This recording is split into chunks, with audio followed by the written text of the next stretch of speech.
अस्सलाम वालेकुम everyone and time waste किए बगैर बात करेंगे आज के India versus Australia test match के बारे में। आज की जो हार इंडिया को हुई, कल किसी को नहीं नज़र आ रहा था कि इंडिया ऐसे हार सकता है या हार भी सकता है, क्योंकि इंडिया कल तकरीबन 50-60 रन की लीड थी इंडिया के पास। अभी 9 विकेटें इंडिया की बाकी थी।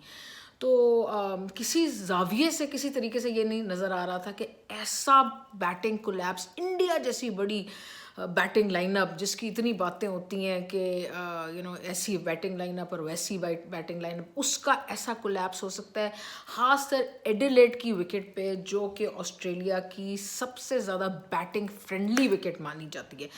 हमेशा एडिलेड की विकेट पे थोड़ा सा टर्न मिलता है आपको एज अ बॉलर, स्पिनर को, और बैटिंग के लिए बड़ी अच्छी साजगार विकेट होती है। 500-500 600 रन बनते हैं, माजी में बनते रहे इतने रन वहाँ पर। लेकिन ये विकेट थोड़ा सा कहना पड़ेगा, थोड़ा सा जो रिवायती विकेट होती है एक एडिलेड की, उससे डिफरेंट थी। थोड़ा सा स्पंजी बाउंस आपको नज़र आया, जिसको टेनिस बॉल बाउंस कहते हैं। बॉल स्विंग भी हुई, सीम भी हुई, तो बड़ी बॉलर्स के लिए अच्छी विकेट थी ये, जिसकी वजह से ही 190 पे इंडिया ने भी ऑस्ट्रेलिया जैसी बड़ी बैटिंग लाइनअप को आउट कर लिया, जिसमें स्मिथ, लबिशेन और ऐसे ऐसे प्लेयर हैं, और टिम पेन नीचे हमेशा परफॉर्म करते हैं, ऊपर वेड है। ठीक है, वार्नर नहीं है इस वक्त, लेकिन इसके बावजूद भी इंग्लैंड ऑस्ट्रेलिया की भी अच्छी बैटिंग लाइनअप है। लेकिन बेशक जितनी भी ख़राब विकेट हो, कोहली ने भी अपनी जो है पोस्ट मैच इंटरव्यू में विकेट की कोई बुराई नहीं की। उसने कहा कि विकेट में इतनी बुराई नहीं थी जितनी कि इंटेंट नहीं था इंडियन बैट्समैन का। ठीक है, 250 टाइप विकेट ज़रूर थी, 500 टाइप नहीं थी जो ट्रेडिशनली होती है, लेकिन आज जिस तरह के स्ट्रोक्स खेले, जिस तरह की बॉलिंग अच्छी लाइन लेंथ पे हुई, जिस तरह के स्ट्रोक्स खेले, जिस तरह सारे कैचेस भी उन्होंने तकरीबन ऑस्ट्रेलिया ने पकड़े, और सुबह आते ही जो है वहाँ पर जो विकेट्स गिरनी शुरू हुई और यके बाद दीगरे, बस सांस लेने के मौका ही नहीं मिला। ऐसे लग रहा था हाईलाइट्स चल रही हों, वो भी छोटी वाली मिनी हाईलाइट्स जो 10 मिनट की होती हैं। खैर एनीवेज, बड़ा बुरा कोलैप्स हुआ। ऐसा हो जाता है टीमों के साथ, ऐसा भी नहीं कि नहीं होता, पाकिस्तान के साथ भी हो जाता है। लेकिन 36 का फिगर बड़ा जो है वो चुभेगा इंडियन बैटिंग को भी। और सबसे बड़ी बात यह कि विराट कोहली अपनी for his first baby, for the birth of his first baby जा रहे हैं। वो अगले 3 टेस्ट मैच में होंगे नहीं। बैटिंग लाइनअप और मज़ीद नीचे वीक होगी, नोज डाइव करेगी, तो बड़े मुश्किल है। मुझे ये 4-0 सीरीज़ नज़र आ रही है ऑस्ट्रेलिया के फेवर में, कि 4-0 सीरीज़ जीत जाएंगे वो। अब ये बड़ा मज़ेदार होगा कि अगर इंडिया थोड़ा सा कैरेक्टर दिखाए और एक आधा टेस्ट मैच निकाल ले, बीच में से जीत जाए, लेकिन ऐसा मुझे होता नज़र नहीं आ रहा, क्योंकि एडिलेड की विकेट आसान समझी जाती है। गो के मैंने कहा कि आसान नहीं थी। आगे मेलबर्न है, फिर सिडनी है, वो सिडनी में भी थोड़ी बॉल टर्न होती, तो सिडनी में अगर अच्छा इंडियन बैट्समैन स्कोर कर लें तो शायद उनके स्पिनर मैच क्लोज ले जाएं। लेकिन मुझे बड़ा मुश्किल लग रहा है कि अब होगा, इसलिए अगर कोहली होते तो शायद ना लगता, लेकिन वो नहीं होंगे तो इसलिए मुझे लग रहा है कि बड़ा मुश्किल है। और अब ऑस्ट्रेलियन बैट्समैन बॉलर्स की जितनी ज़्यादा तारीफ़ की जाए वो कम है। कमिंस की, हेजलवुड की, और लायन की, और इसके साथ स्टार्क की। और इसी तरह अगर इंडियन बॉलरों की भी बात की तो जितनी तारीफ़ की जाए कम है। अगर आप शामी की बात करें, या आप बुमराह की बात करें, या आप उमेश यादव की बात करें, जो कि वैसे बहुत ज़बरदस्त बॉलर नहीं, लेकिन ऑस्ट्रेलिया में अच्छा पेस बाउंस के साथ अच्छा तेज़ हैं, तो अच्छा उनको मदद मिलती है। तो उनकी भी तारीफ़ जितनी इंडियन बॉलिंग की जाए कम है, तो वो भी तारीफ़ के ज़रूर मुस्तहक है। लेकिन बहुत ही कोई बड़ा वाक़या हो गया ये आज 36 वाला। तो सारा इंडिया खामोश बैठा है, कोई हमारी ट्वीटों का जवाब नहीं दे रहे, कुछ नहीं कह रहे। कोई तो जवाब दें कि क्या हुआ भाई, हमें भी पता लगे। और इयन चैपल से भी मैं सवाल करना चाहूँगी, जो पिछली दफ़ा कह रहे थे कि पाकिस्तान को तो इंडिया आना ही नहीं चाहिए, क्योंकि वो ऑस्ट्रेलिया आना ही नहीं चाहिए, क्योंकि वो पाकिस्तान तो ऑस्ट्रेलिया में मैच जीतता ही नहीं है।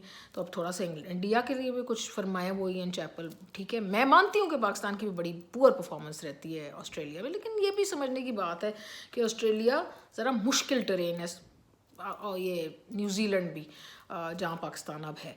तो बड़ी इंटरेस्टिंग सीरीज़ है, और अगर जल्दी आप उठें, अपनी नींद ज़ाया करें, तो उसका अगर एज अ पाकिस्तानी आपने ये टेस्ट मैच देखा होगा। मुझे तो न्यूट्रल रहना चाहिए, मैं न्यूट्रल हूँ भी, लेकिन एज अ पाकिस्तानी अगर इंडिया हारता है तो ज़ाहिर है थोड़ी बहुत खुशी अंदर से अंदरूनी तौर पे ऑनेस्टली वो पाकिस्तानियों की होती है, और अगर पाकिस्तान टीम हार जाए तो इंडियंस को होती है। तो ये एक कोई आम बात है, इसमें कोई लड़ाई झगड़ा की ज़रूरत नहीं है, कोई नाराज़ होने की एक दूसरे से ज़रूरत नहीं है। जब हम पॉलिटिकली राइवल्स हैं तो क्रिकेट में वो राइवलरी रिफ्लेक्ट करती है, और दूसरी टीम जब हार जाए तो अगले को खुशी होती है, यही है। लेकिन अब इंडिया कैसे वापस आएगा? एक तो सिलेक्शन में उनको ये पृथ्वी शॉ को खिलाने की कोई ज़रूरत नहीं थी, बेकार तरीन प्लेयर है। मैं देख लिया जब मौका होता, कभी ना उसने IPL में परफॉर्म करता है ना कभी इंडिया के लिए। एक आधा शुरू में उसने बड़ा 2-3 टेस्ट अच्छे खेले थे, फिर बस नीचे चला गया, टेक्निक कोई नहीं। राहुल को खिलाना चाहिए था ना, ये कौन सी सोच थी कि राहुल को नहीं खिलाया? तो राहुल को लेके आए, और अगले टेस्ट में देखें ऑस्ट्रेलिया शायद एक आधा चेंज करे, लेकिन वैसे विनिंग टीम चेंज करती नहीं है।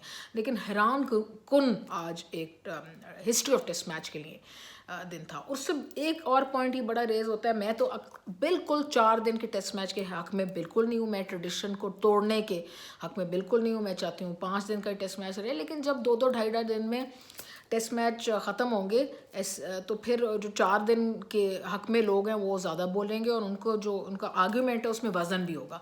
मैं पर्सनली उसके हक में नहीं हूँ, लेकिन ऐसे टेस्ट मैच होंगे तो फिर ये तो होगा। तो ये तो था ये कि अब अगला टेस्ट मैच कैसा इंडिया खेलेगा वो है, कैसा कैरेक्टर दिखाएगा, क्या चेंजेस करता है। राहुल को लाए, मैं तो कहती हूँ ये एक चेंज बनता है उनका मेरे ख्याल में, तो या पंट को भी ले आएँ तो भी ठीक है, विहारी वरा की जगह किसी की जगह, लेकिन एक से ज़्यादा चेंज वैसे बनता नहीं। तो और अगर रोहित शर्मा फिट हैं तो उनको ले आएँ, तो फिर 2 चेंज तो सीधे सीधे बन जाएंगे, लेकिन उसकी फ़िटनेस का भी पता नहीं है, जैसे बाबर आजम की नहीं पता अभी।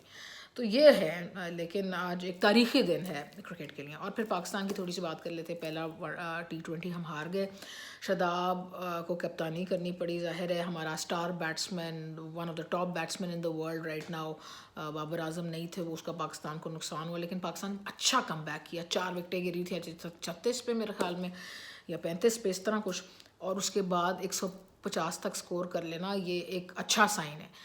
यही स्कोर अगर एक 15 रन ज़्यादा होता और 1-2 कैचेस क्रूशल ड्रॉप ना किए होते तो पाकिस्तान ये मैच जो था वो जीत सकता था। तो अब देखते कि नेक्स्ट क्या इम्प्रूवमेंट होती है। उस्मान कादिर को नहीं खिलाया, लेकिन समझ नहीं आता कि अगर Usman like for like change तो ये होता ना कि Usman Qadir in place of Shadab, लेकिन वो हो नहीं सकता क्योंकि शादाब बैट भी करते हैं। लेकिन शादाब को अपनी बॉलिंग पे ध्यान देना पड़ेगा, इम्प्रूवमेंट लानी पड़ेगी। जिस तरह की बॉलिंग वो 2017 में कर रहे थे जब चैम्पियंस ट्रॉफी जीती थी, फ्लाइट दे के थोड़ा समझदारी से, गायल वैरायटी, वो सब फॉर्म वापस लानी पड़ेगी।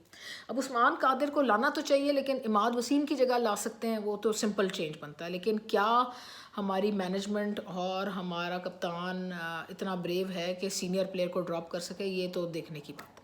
तो ये सारी बातें अब आपने के जो सवालात हैं वो आप करें, वीडियो को लाइक करें, प्लीज़ सब्सक्राइब भी करें ताकि फॉलोअर्स ज़्यादा बने। जब आप फॉलोअर मेरे ज़्यादा होंगे तो मैं वीडियो भी ज़्यादा पोस्ट करूँगी।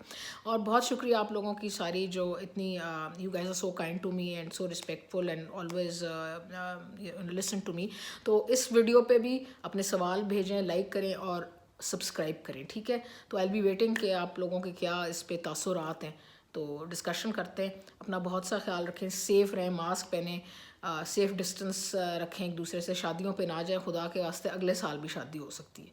और लोगों को मैं कहूँगी यार ये शादियों करने का वक्त नहीं, अगले साल कर लेना यार शादी। और ये महफ़िलों पे और दावतों पे जाने के भी वक्त नहीं है। एक दफ़ा इंजेक्शंस लग जाएं फिर जो मर्ज़ी करें।